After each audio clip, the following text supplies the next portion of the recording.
Hey, what's up everyone? Welcome to today's video. So about 6 years ago, almost 7 at this point, I came to Japan, and in order to finance my first year here as a student, I sold all my video games. I had a big retro game collection back home. I had a couple of PVMs. They were not as expensive at the time. Over the years, I've had a bunch of little jobs here and there, and I never really had the money or the space to justify a bigger game collection like I have now, because as you know, space in Tokyo is a premium. So that's kind of why I started this channel, to sort of document my restarting of a game collection and using my previous knowledge and everything else that I've learned in Japan to show you guys what it's like to start a video game collection and get every N64 game in Japan in this modern day and age. Now, why am I telling you this? Well, what if I didn't do that? What if instead of that, I came here 15 years ago and I didn't sell all my games? So I'd be in Japan at the absolute golden age of retro game collecting. That's why today we're meeting Enrique, and we're going to listen to what he has to tell us. He's been in Japan for 15 years. He's been studying Japanese. He's been working here. At this point, he has a family, but he's also quite a bit of a game collector,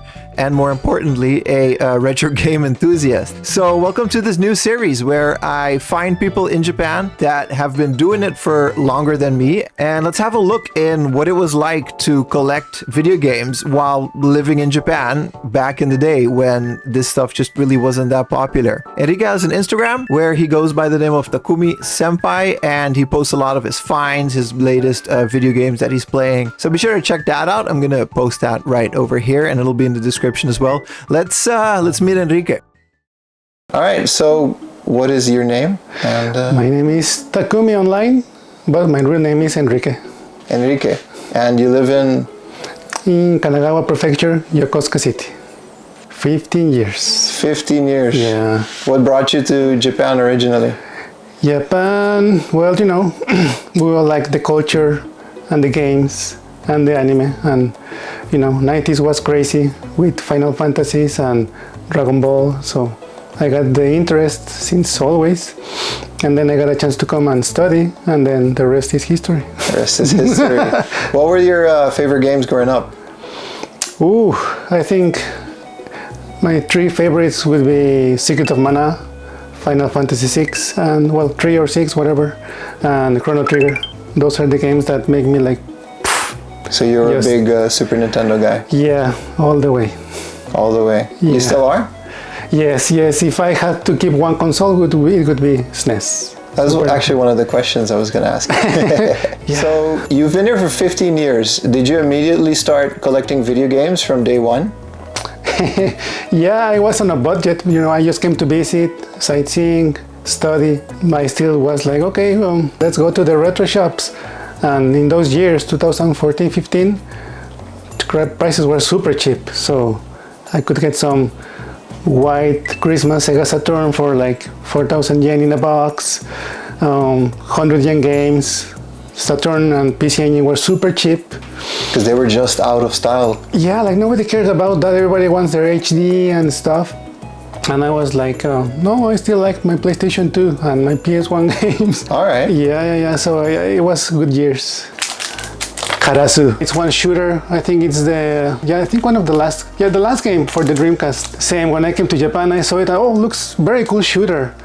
But it was about 7,000 yen. So I'm like, I'll leave it for later. I don't know it much. And then it just got super crazy. Now it's like Niman, 20,000 yen. I found one for a little less than that, so I got it finally after like 10, 12 years. So yeah, one of my favorite games.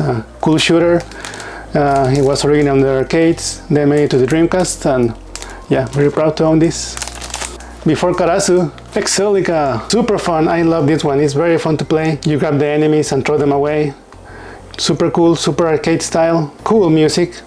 Love this one. Not as expensive as Karasu, but very fun one too. Would you consider yourself to be like a retro gamer back then already? Or did you just you just wanted to keep playing the old games? Yeah, that was a weird time. You know, I never really got into hyper-realistic games or shooting games, and the PS3 first years were like focused on those. Like it didn't really attract me. and my friends were showing me like, oh, look at this. Like early gen PS3. Yeah, I didn't realize like, oh, the Axis controller, you can move it, and it's fine. But I still like to play my Disgaea, my Final Fantasy Tactics, my Chrono Trigger. Yeah. And I still could find old games when all my friends were like jumping into HDTVs and all those. So it sounds like you're a lot into RPGs. I mean, stating the obvious. Yeah, I think that's the genre that make me more fall in love with games. And ironic that now you have less time to play, but I still like them. Yeah. I know a lot of people is like, damn, I love them, but I have no life to play those. And it's like, me neither, but I still like to play them. They got longer. At some point, they became so much more cinematic. Yeah, and they just try to make them longer for whatever reason. It's just mission based, and some feel more boring than the old times. So it depends. What's your favorite current gen RPG? I would say Octopath Traveler, which is a retro-looking style game. Oh, it's a beautiful game. yeah, I just love Octopath Traveler. I think it's like my favorite early new generation RPG. Do you have it on the Switch, or are you a big PC gamer? Switch. Okay. And I don't know why I still don't play the second one. Oh, there's a closet. Yeah. Oh, there we go. That's where you got the good stuff. I have a lot of only cartridge. Oh, there you go. Yeah. Yeah, the storage stuff. This is why the quality over quantity is so important. Exactly. PC Engine is blocking the way. A lot of people buy their RPGs in Japanese. I'm like, that's really cool buy, but are you really going to play? I mean, it's cool to have it, but they're not even cheap anymore as before.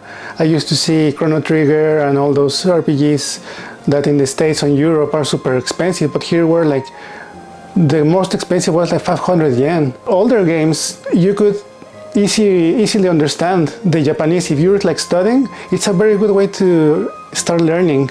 And the one I remember the most is Ni no Kuni on DS. Oh, yeah. It also has furigana, so it really helps because some of the SNES games, they have the kanji there. The conversations are very simple, but the kanjis, because of the sprites and the limitations of the system, is like, it's so hard to read. It's hard to make out. Dragon Quest is almost completely in hiragana, the Famicom ones. And that's one of the things like, oh, yes, no kanjis, but no, you need kanjis to understand.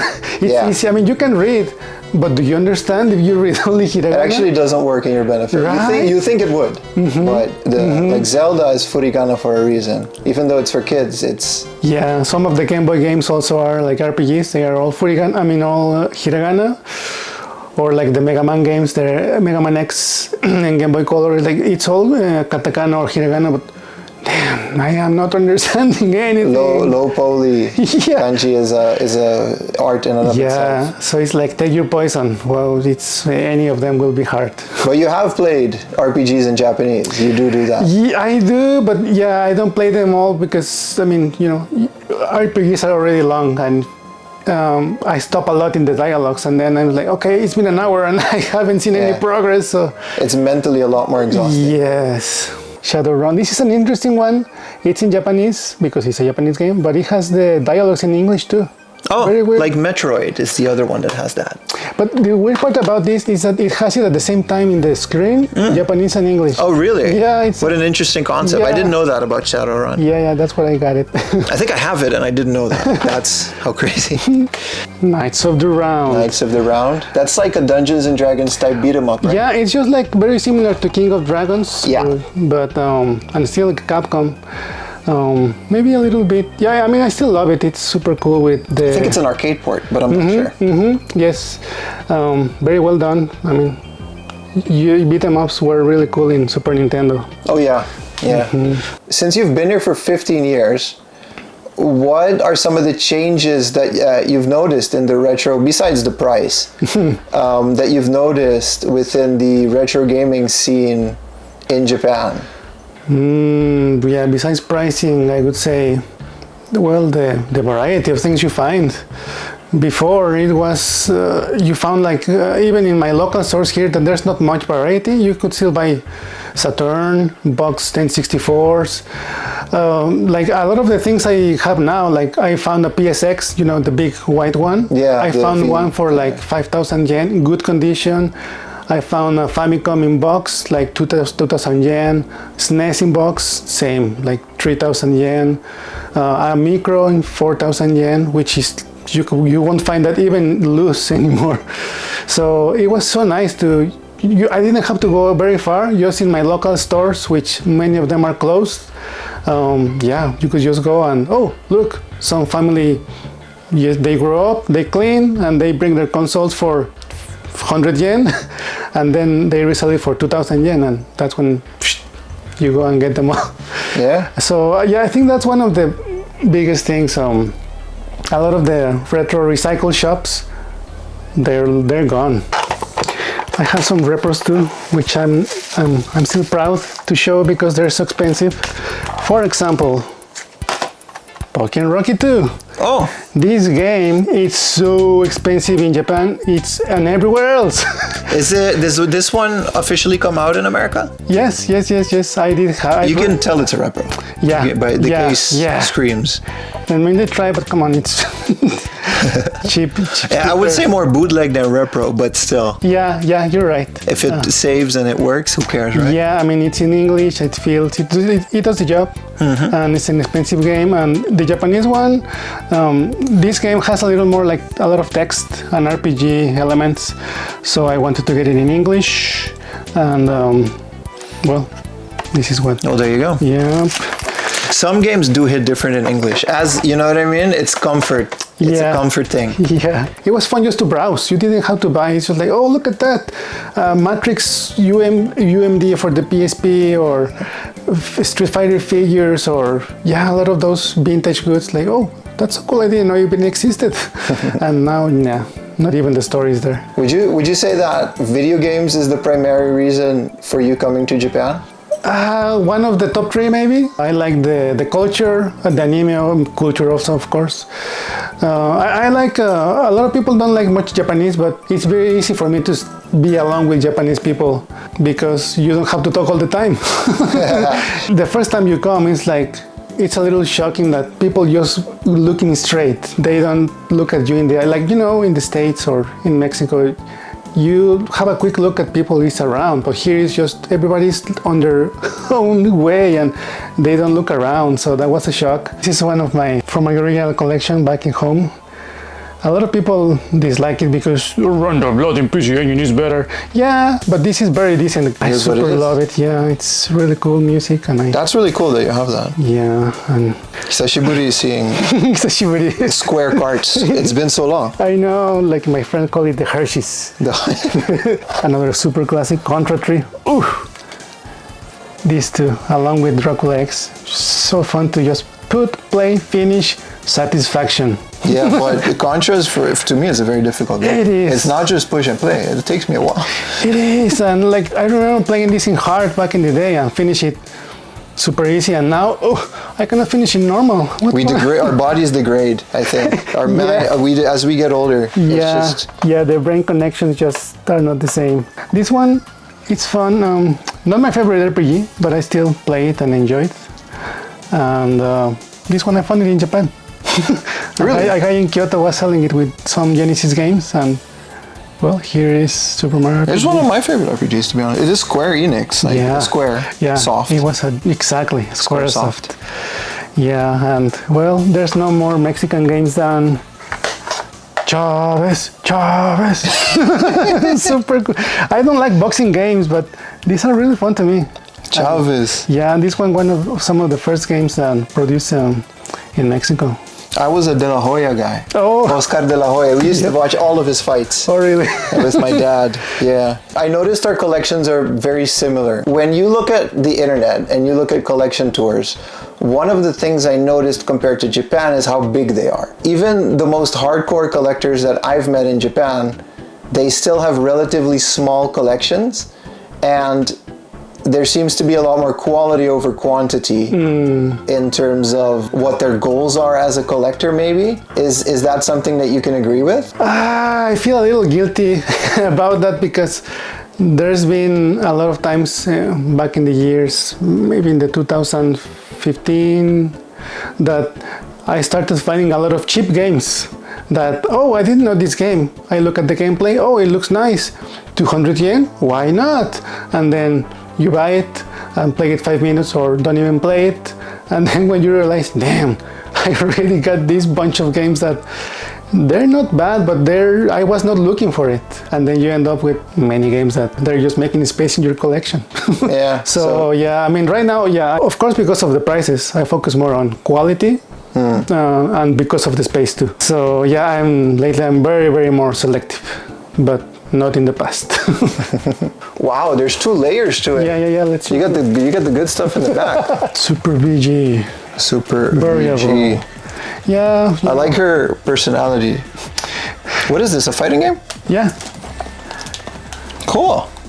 Yeah. Cute girls beating each other up. Camel tree. Ooh. What is this? This one, if you look at the cover, you'll kind of tell. It's kind of like a maze. You rotate the screen and make the ball go to the goal. Back then we didn't have like the online stores, so like even games like this got boxes and manuals, and it was just like you paid $60 for this, you know. Ooh. Better hope it's gonna be good. It expands, doesn't it? Like I have this, it doesn't look like much, but when you go through it, it just becomes more. If that makes sense. Like this just, it doesn't look like, there's just like another like section, like that you got Narnia on the back there. 100 yen is really good for this, by the way. That's insane.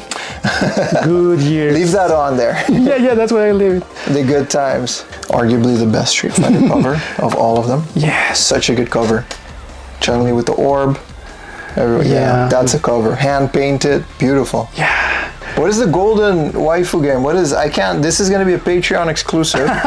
So we're going to cut it here and see you guys over at the Patreon. So this is where I'm going to tell you guys about the Patreon, where you can find uncensored and uncut episodes of everything that we do on this channel. But did you know that we also have a monthly thrift box? This is a box full of Japanese snacks, candy, and there's a guaranteed retro video game. This month, we're going to go back to Super Famicom or N64. Of course, I take requests if there's a specific game within the budget that you would like. But if that's something you're into and you want to get a little bit of that Japan thrifting taste and also see what this month's Japanese snacks and other stuff that I find in the local thrift stores around here, if that's something that you're into, it's every month, and there's only a couple slots left because it does get a lot for me to ship all of these every month.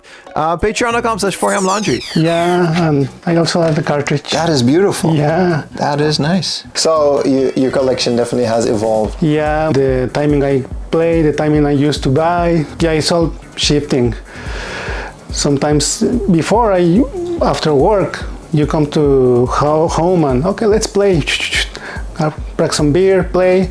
Now it feels like, okay, maybe I'm going to take a nap, maybe I'm going to watch a movie, maybe I'm just going to go outside. So yeah, I think the older you get, you play it less. I'm not sure. I mean, you're also a father now, so yes, you have a lot more responsibilities. Correct. As you go on, so that makes sense. Yeah, and I want to try to give a good example and show that I'm playing all the day. Ridge Racer. Big Ridge Racer fan. Of course. You bought this in Japan? Yeah, I found it online. This has a... And this time they say, yeah, there's a damage in the box. And yes, this a little bit, but it's complete. Finding complete in box American N64 in Japan, it's like not... To be fair, every single one that I found was in Yokosuka. Really? I don't know why. I think the army guys just bring games. Yeah. We got Wipeout 64. Also in Japan? Also in Japan. As much as I like the Japanese boxes, there's something right only for... But my favorite part of the N64 games are the big manuals. Big manuals. They're huge. Yeah. In Japan, there's even a card that explains how to play it with the buttons, like a quick start. Yeah. I love those. Yeah. And sometimes they don't include it, like, oh no. So that is the apparently one of the best versions of Tetris out there. It's also a very great game. Yeah, I mean, you cannot go wrong with Tetris. Because even though N64, like I have an unmodded console, so it's a bit smudgy, even over S-Video, but the sprites are crispy. Ooh. I don't know why. The sprites are sharp and the 3D has this anti-aliasing smudge on it. So this game, it's almost entirely sprites, and it's a great game. It looks great. It's a beautiful version of Tetris. I like anything Disney on old consoles. Yeah. So yeah, this is good stuff. Yeah, so we're going for a complete N64 collection on my channel. That's one of my challenges. Speaking of quality over quantity, I thought it was just a fun challenge that we do, and it keeps collecting interesting for me. And it's kind of achievable in Japan. That's why. That's one of the reasons. But yeah, you seem to have some very, very nice. Mine all look very. I get almost all of them at very discounted because there's tears and. Oh. But yours look great, like especially Donkey Kong over there. Yeah, I mean, again, it's just like it was a good timing. It was good timing, a good price, and good condition. Not anymore. No, there was a time where every N64 game was 500 yen. Yeah. And every console was 4,000 yen, regardless of color. Mm-hmm. Like you could get the Diehawks orange N64, 4,000 yen, doesn't matter. Yeah. Uncommon Tetris, do you have the heart rate sensor? Yes. You do? Oh man, I've never even seen that thing in the wild. It's apparently you can also play without it. Have you ever tried it? No. Yeah, it's one of those things. Like I was really planning to also to do a video and everything, but yeah, just time goes by and now you just have this. Yeah. Thing. What's your biggest regret within game collecting over the years? Biggest regret? That's a good question. Focusing more time on buying than playing. There was a time that, yeah, I mean, before prices were crazy, yeah, I was just browsing. Oh, this is good, this is good, this is good. And I was not playing that much. I'm guilty of that, I'll admit. We're a generation apart, so I definitely would admit to making those mistakes at this point in time, if you watch my channel. These are quite the uncommon games these days, and you seem to have the entire set. That is crazy. I didn't see the other ones. Oh, really? You've got Dodge Stream. Yeah, these this ones, is my favorite. I'm not that knowledgeable on them. I just know they were like special little micro games, I guess, that came out. Yeah, micro games. Supposed to be not expensive, but that, you know, now they are. That was the initial idea. A lot of these are still exclusive to Japan. Ooh. I think Orbital came out on the Wii U Wear. Ooh, yeah, WiiWare. And that's how I play first this one. Yeah, Dodge Stream. Super yeah, fun. as well. that looks awesome to see the whole set like that. Yeah. That is a crazy. I would frame these, but you have the Famicom edition, the Famicom Classic. Those are one of my favorites. But yeah, I know the package is super lovely, right? It's like, and then this has a little disc game box inside of the box. These are awesome. I still want all of these, but also, do I really?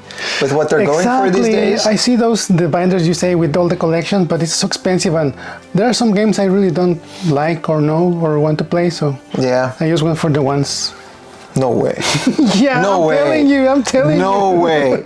Even with inflation, that's like $1 back then. That was like $1. I mean, really, before you go into the store, and you think about it.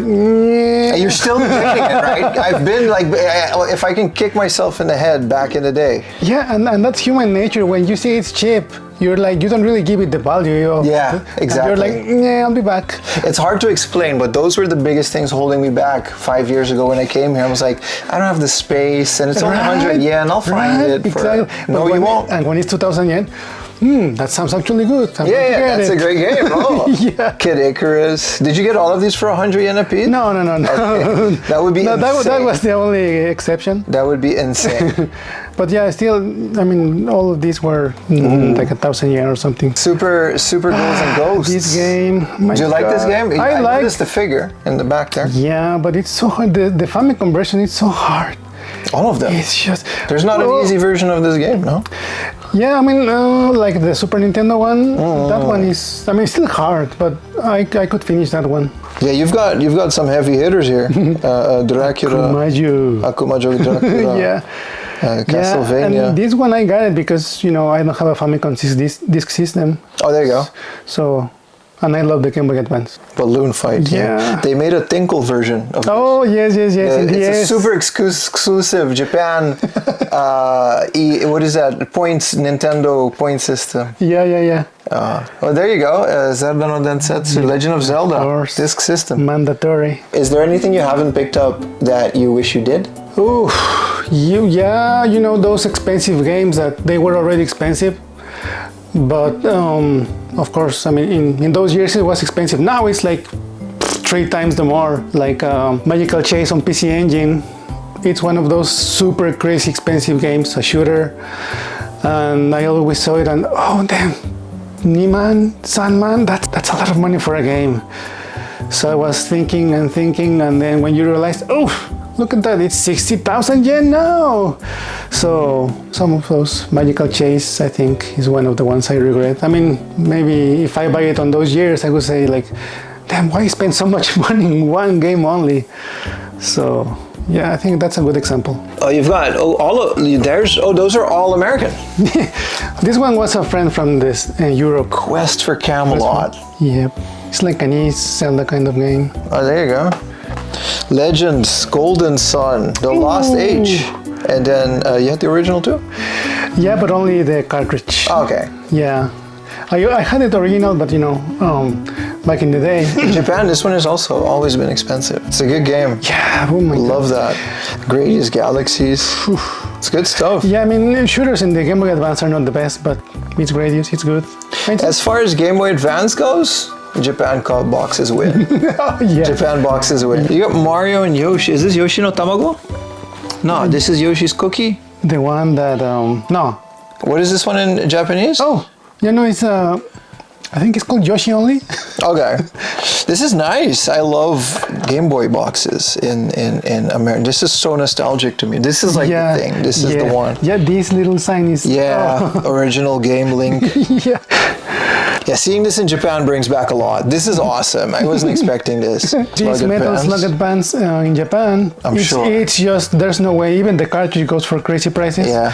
And somehow in this one is from the UK. Yep. Phalanx. Did they update the cover for Game Boy Advance? No, they made it so ugly now. Oh, I want the guy with the banjo. Even in Japan, it's different. Yeah. Is this sealed or? Yeah, it's one of those that when I buy it, it's like I started having conflict over retro sealed games. Like, so you just have like sealed games running around. This has a T-split. This is definitely a brand new game. This is insane. You should. This is crazy that you're just pulling out sealed games. Yeah, no, GBA definitely did it better in Japan. Look at this. It looks a lot better. Yeah. But you know, some people, if you grew up with it, like Game Boy, probably better here, but I want the big box with the thing. Yeah. Yeah, no, these are fun. I really like that they did this. They did it on the Game Boy Color, but it was too zoomed in. I didn't like it. Oh, yeah. There's so much more fun on the GBA. I don't know, the Switch to me feels good in a smaller screen than in the big one, so I play it here. That makes sense. That's such an awesome way to do that. And also because, you know, the shooters, because this is not the original stand. Ching, ching, ching. Yes. Oh, wow. That is special. Of course, I threw the bomb first.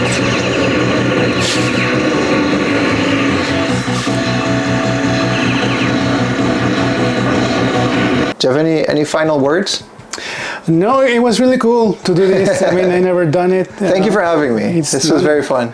Yeah, it's cool to share, and I hope you like what you saw. Yeah, I'll plug your Instagram. It's going to be on screen right here. Takumi Senpai. Yeah, over there. And thank you so much, man. Thank you.